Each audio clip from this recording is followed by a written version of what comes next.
Disclaimer: ఈ ఛానల్లో upload చేసే వీడియోలు ఎవరిని కించపరచడానికి కానీ ఎటువంటి మత విద్వేషాలు, గొడవలు రేపడానికి చేసినవి కావు. కేవలం అవగాహన కొరకు మాత్రమే. థాంక్యూ. హాయ్ అండి, welcome to our channel. I'm your beloved one Gideon. అందరూ ఎలా ఉన్నారండి? బాగున్నారా? చాలా సంతోషంగా ఉంది. మీరందరూ కూడా మన ఛానల్లో వస్తున్నటువంటి ప్రతి వీడియోస్ని చూస్తున్నారు. మీ విలువైన అభిప్రాయాలన్నిటిని కూడా కామెంట్స్ రూపంలో తెలియచేస్తున్నారు. అలాగైతే మరొక వీడియోతో మరలా మీ మధ్యలోనికి వచ్చేసాను. ఈరోజు మన టాపిక్ ఏంటంటే, ప్రేమ అన్నిటినీ భరిస్తుంది, ప్రేమ అన్నిటినీ సహిస్తుంది, ప్రేమ పరిస్థితులన్నిటినీ కూడా మార్చివేస్తుంది. ఇది మనకు బైబిల్లో చాలా అద్భుతంగా రాయబడినటువంటి వాక్యవచనం అండి. అయితే ప్రేమ మనుషుల్ని కూడా మారుస్తుందా? చూద్దాం ఒకసారి ఈ వీడియోలో దీని గురించి మనం మాట్లాడుకుందాం. ఒక ఊర్లో ఒక అమ్మాయి ఉంది, చక్కగా చదువుకుంది. వివాహ వయసు వచ్చేసరికి ఆ అమ్మాయి వివాహం చేసుకుంది. అత్త, మామయ్య, భర్త, ఈ అమ్మాయి హ్యాపీగా లైఫ్ స్టార్ట్ చేసింది. సో భర్త జాబ్కి వెళ్తుంటాడు, ఇంట్లో ఉండేది మరి ఈ అత్త, ఈ కోడలు మాత్రమే. మామయ్య కూడా ఏదో జాబ్కి వెళ్తాడు. కానీ ఈ అమ్మాయికి అత్తగారంటే అస్సలకి పడదు. అత్తగారంటే అస్సలు నచ్చదు. అత్తగారి మీద ఎప్పుడు కోపమే. ఏం చెప్పినా కూడా ఈ అత్తగారి మీద కోపాడుతూనే ఉంటుంది. ఇలా 1 year అయిపోతుంది. అత్తగారు కూడా సందర్భానుసారంగా ఈ అమ్మాయి మీద కోపపడడం లాంటిది జరుగుతూ ఉంది. అయితే ఈ అమ్మాయికి అత్తగారి మీద చాలా ద్వేషం కలిగిద్దండి. ఏం చేయాలి నా అత్తని నేను అసలుకి భరించలేకపోతున్నాను. భర్తకు చెప్తుంటుంది. భర్త అంటారు, ఏం లేదమ్మా, ఇద్దరు సర్దుకొని ఉండండి, మీ అమ్మలాగానే మా అమ్మని చూసుకో. అమ్మకు కూడా చెప్తాడమ్మా, నీ కూతురులాగానే చూసుకో అని చెప్పి. సో ఇలా చాలా ఫ్యామిలీస్లో ఇదొకటి మనం చూస్తుంటాం. అత్త కోడల మధ్యలో నలిగిపోతున్నటువంటి మరి భర్త. సో అటు చెప్పలేక ఇటు చెప్పలేక మదన పడుతూ ఉంటారు. ఇది కామనే, ప్రతి ఫ్యామిలీస్లో ఉండేదే ఇది. అయితే ఈ అమ్మాయి చాలా డీప్గా ఆలోచన చేస్తూ ఉంది. నా అత్త పోడు నేను భరించలేకపోతున్నాను. నేను ఇది చేయకూడదు, అది చేయకూడదు, ఇలా తినకూడదు, అలా తినకూడదు, ఎప్పుడు చూసినా నాకు కండిషన్స్ పెడతా ఉంటుంది అని చెప్పి ఈ అమ్మాయి అత్తగారి మీద ఆలోచన చేస్తూ ఉంటుంది. ఇది చాలా ఎక్స్ట్రీమ్కి వెళ్ళిపోయిన తర్వాత ఈ అమ్మాయి ఒక ప్లాన్ చేస్తుంది. ఎలాగైనా సరే మా అత్తగారిని ఏదైనా చేయాలి నేను అని చెప్పేసి ఆలోచన చేసి తన మామయ్యకి, అమ్మాయి ఒక మేనమామ, ఆయన కొన్ని మందులు తయారు చేస్తూ ఉంటాడు. ఈ అమ్మాయి వాళ్ళ మామగారికి కాల్ చేసి, మామయ్య నా వల్ల కావట్లేదు, మా అత్తగారిని ఏమైనా చేసేయాలి నేను, నా వల్ల కావట్లేదు అని చెప్పి ఆ అమ్మాయి వాళ్ళ మామయ్య గారితో చెప్తుంది. ఆ మామయ్య గారు కొంతసేపు ఆలోచన చేసి, అలాగా అమ్మ, సరే ఒక పని చేద్దాం, మీ అత్తయ్య గారిని చంపేసే,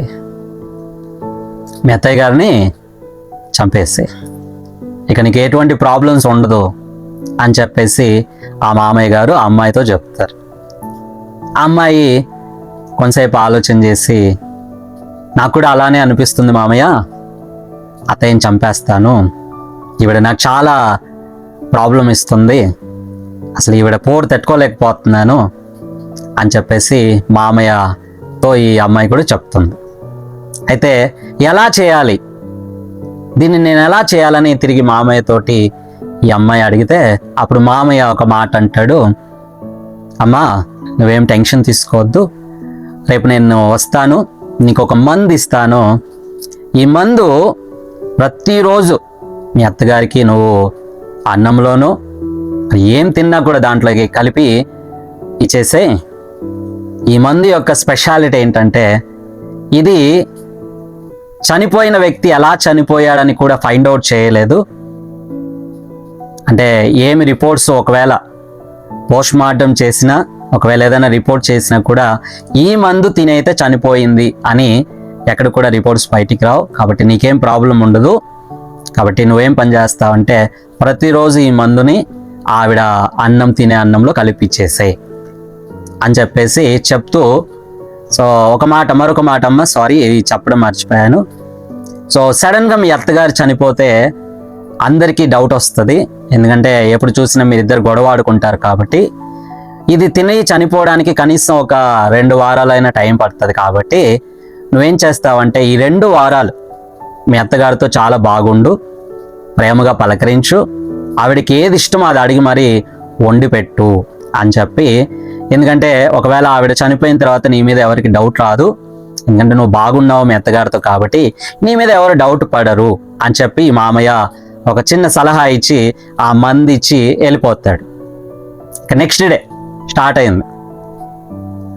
సో పొద్దున్నే ప్రేమతోటి ఈ అమ్మాయి టీ చేసి ఆ టీలో కొంచెం మందు కలిపి అత్తయ్య గారు అని చెప్పి అత్తగారి దగ్గరికి వెళ్ళి టీ ఇస్తారు.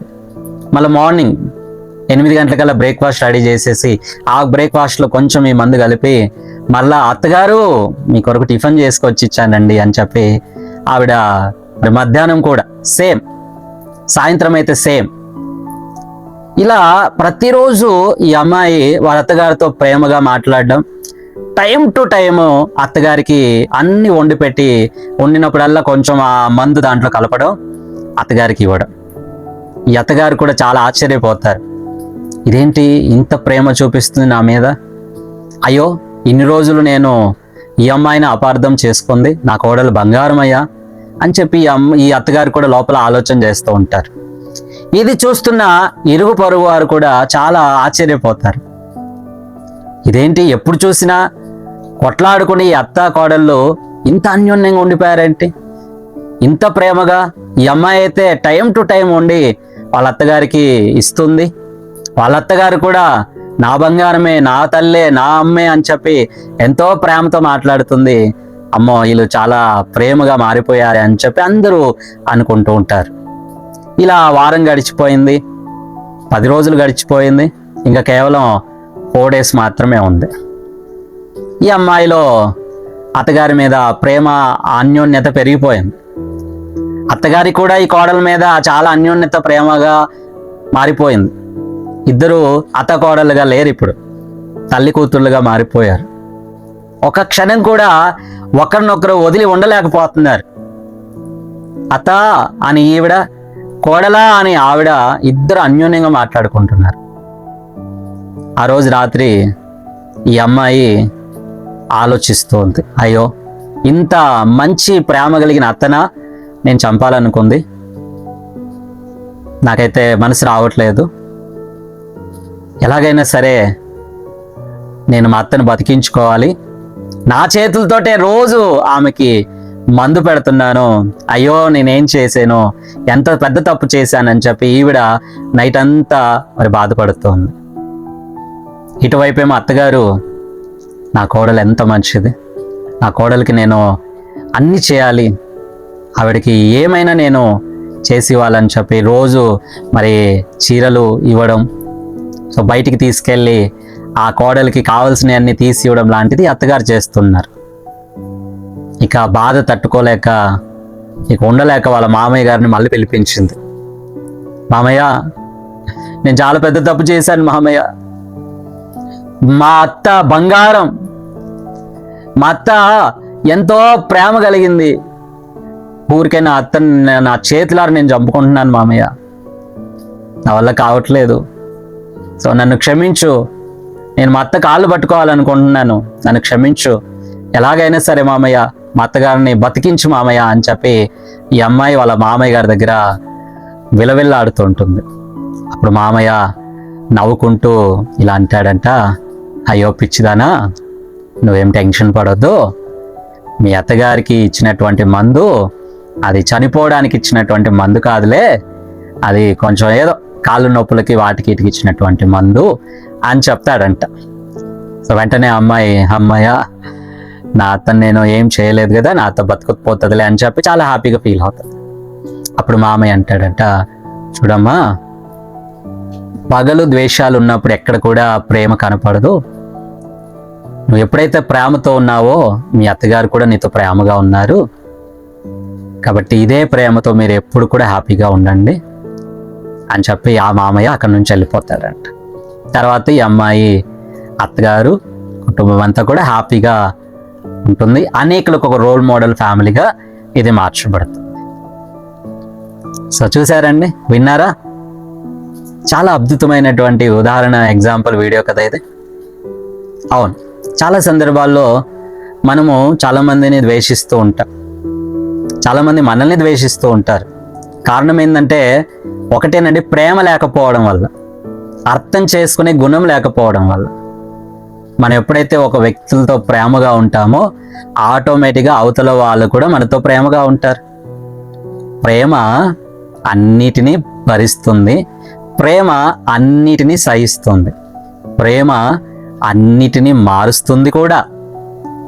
కాబట్టి ఈ వీడియో చూస్తున్న మీ జీవితంలో కూడా ఒకవేళ ఇలా మిమ్మల్ని ఎవరైనా ద్వేషిస్తున్నా, మీరు ఎవరినైనా ద్వేషిస్తున్నా, ఒకసారి ప్రేమించి చూడండి.